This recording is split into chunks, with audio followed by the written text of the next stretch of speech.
नमस्कार. मंथन वाहिनीवर मी श्रीनिवास फडणीस आपलं स्वागत करतो. आजचा विषय आहे CBSE परीक्षेचा घोळ. देशातील सर्वात विश्वासार्हता समजली जाणारी CBSEची परीक्षा ही एका घोळामध्ये अडकली आहे आणि याला भ्रष्टाचाराची कीड लागली आहे. 1929 साली CBSE बोर्डाची स्थापना करण्यात आली आणि हे केंद्र शासनाच्या अखत्यारीमध्ये हा बोर्ड येतो. भारतातला हा एकमेव बोर्ड आहे की ज्याची विश्वासार्हता कालपर्यंत होती, पण गेल्या परीक्षेमध्ये या बोर्डानं आपली विश्वासार्हता गमावली आहे. कारण बरेच पालक लाखो रुपये फीस भरून आपल्या विद्यार्थ्यांना प्रवेश देतात, पण यासुद्धा परीक्षेला नीटप्रमाणेच भ्रष्टाचाराची कीड लागली. आता हा प्रकार कसा आला उघडकीस? तर वेदांत श्रीवास्तव या विद्यार्थ्याला फिजिक्समध्ये कमी मार्क मिळाले असा संशय आला, म्हणून त्यानं पुनर्तपासणीसाठी बोर्डाकडे अर्ज केला.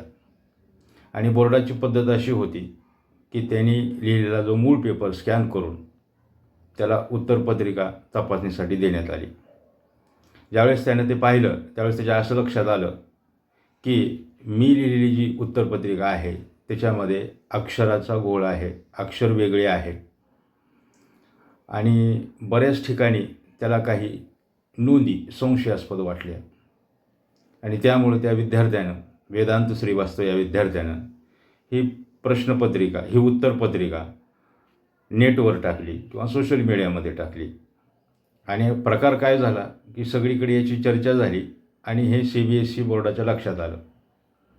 त्यांच्या लक्षात आलं की हा घोळ झालेला आहे आणि जवळपास या परीक्षेला देशातून 18 लाख विद्यार्थी बसले होते.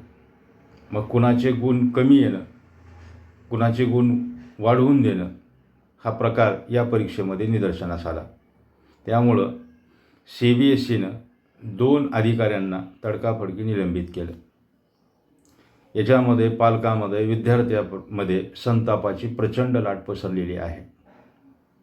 आणि हे उघडकीस आल्यानंतर ज्यावेळेस सरकारला जाब विचारण्यात आला ह्या गोष्टीचा, त्यावेळेस सरकारने याला कसलाच प्रतिसाद दिला नाही.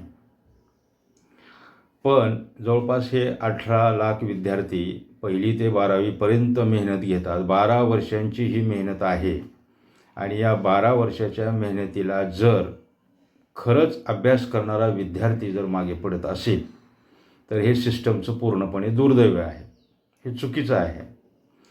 कसा विश्वास ठेवावा या परीक्षार्थीवर? तर वेदांत श्रीवास्तवसारख्या 3 विद्यार्थ्यांनी, एकाच विद्यार्थ्यांनी हे केलेली नाही पडताळणी, हे बऱ्याच विद्यार्थ्यांनी पडताळणी केली आणि त्यावेळेस असं निदर्शनास आलं की अक्षर वेगळं असणं, कमी जास्त गुण पडणं हा घोळ सगळ्यांच्या लक्षात आला. या मानसिकतेमधून बऱ्याच विद्यार्थ्यांनी आत्महत्या केली आहे.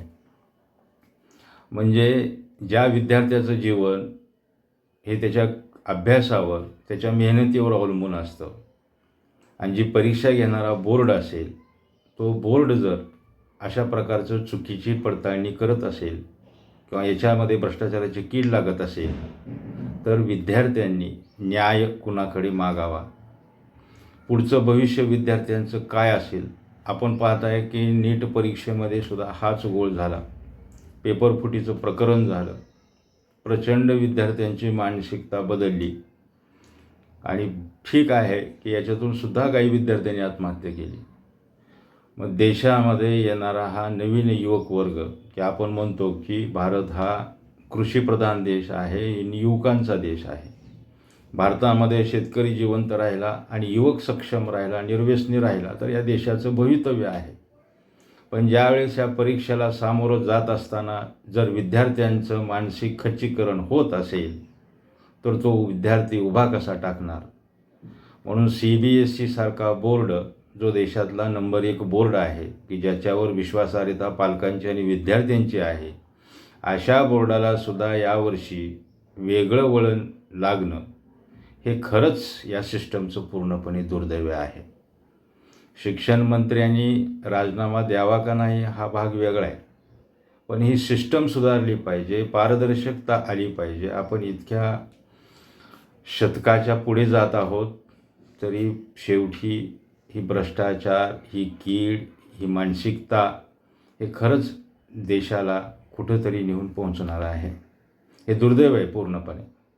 त्यामुळं सरकारने कडक पावले उचलून कडक कार्यवाही करावी आणि योग्य न्याय द्यावा आणि विद्यार्थ्यांचं मानसिक खच्चीकरण करू नये याकडे विशेष लक्ष द्यावं. धन्यवाद.